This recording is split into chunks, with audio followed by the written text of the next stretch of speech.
What's up, guys, and welcome back to Beyond the Void Horror Podcast. My name is Alex, and today we're going to be doing a spoiler-free review of a new Shudder original called Revealer. And we're about to reveal our thoughts on it right now.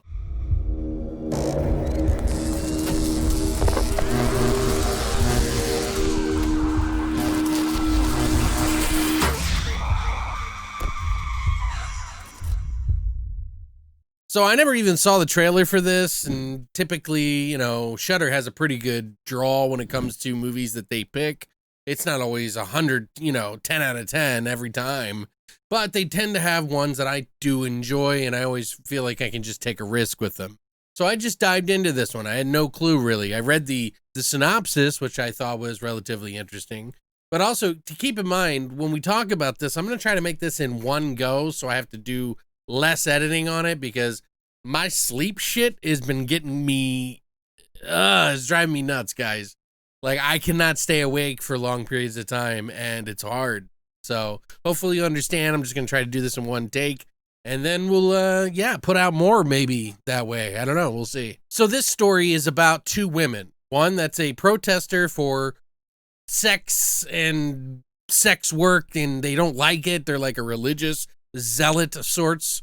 And another woman who they both know each other, but one of the other women works in a peep show type thing. She's like a stripper inside of a peep show booth back in the 1980s when the end of the world comes about, and they are trapped together to basically deal with each other, which is a kind of an interesting concept, especially going all the way back to the 80s when this was obviously a thing back then as it is today in some regards. But I thought this was a pretty decent indie flick. It's not for everyone, I'm sure, but they do a really good job of kind of giving you snack treats along the way. It's not exactly the funniest thing that I've seen, but it's interesting enough to kind of keep you going along. The style, the 80s, the camera angles, the lights, everything is very like that retro pastiche sort of rock star, like MTV music video from the 80s style. It works well in this movie, and I kind of like that kind of stuff anyway, where it's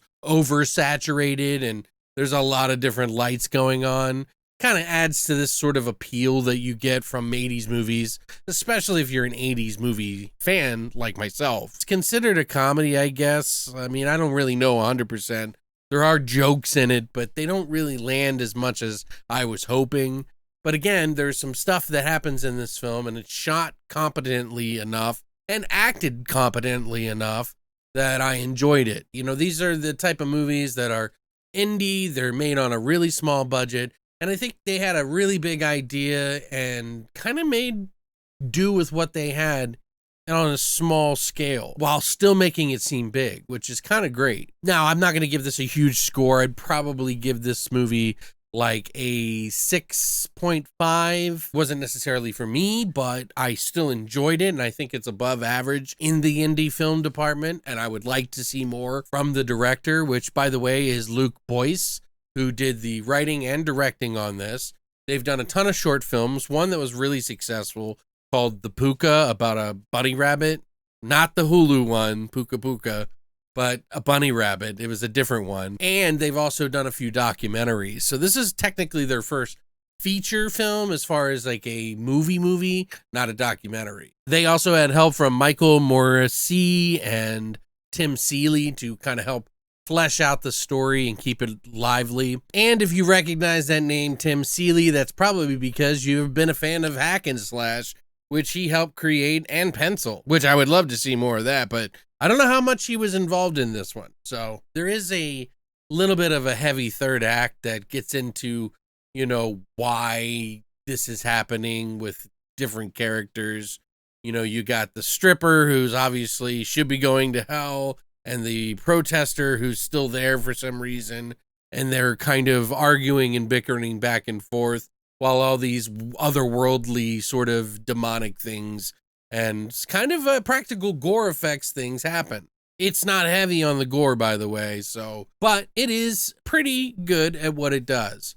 There are some moments in it that are heavy dialogue, but then they add those little treats in to kind of keep you moving along throughout the story. Like I said, the third act is where it starts to get a little heavy in sort of the dialogue department and kind of explaining it. And it gets a little heavy-handed on the trying to pull the heartstrings a little bit. It's a decent watch. I think if you have a subscription to Shudder, it's an easy to watch. If you like demonic end of the world things condensed into a peep show place with about 2 or 3 locations and about 2 or 3 characters, then this might be your jam. 6.5, you know, it's not bad by any means. And it's definitely above average in the indie department for sure. But I think it could have had a better pacing and maybe some funnier jokes thrown in to kind of make it work along. But they made it work, and I still enjoyed it in the end. What did you think, though? Have you seen this movie? Did you watch the trailer? Did you know anything about it before it hit Shudder? Let me know in the comment section down below. I'd love to hear from you. And if you enjoyed this video, please hit the like and subscribe button for more reviews and other horror-related business. But thanks for coming by, and as always, long live the void.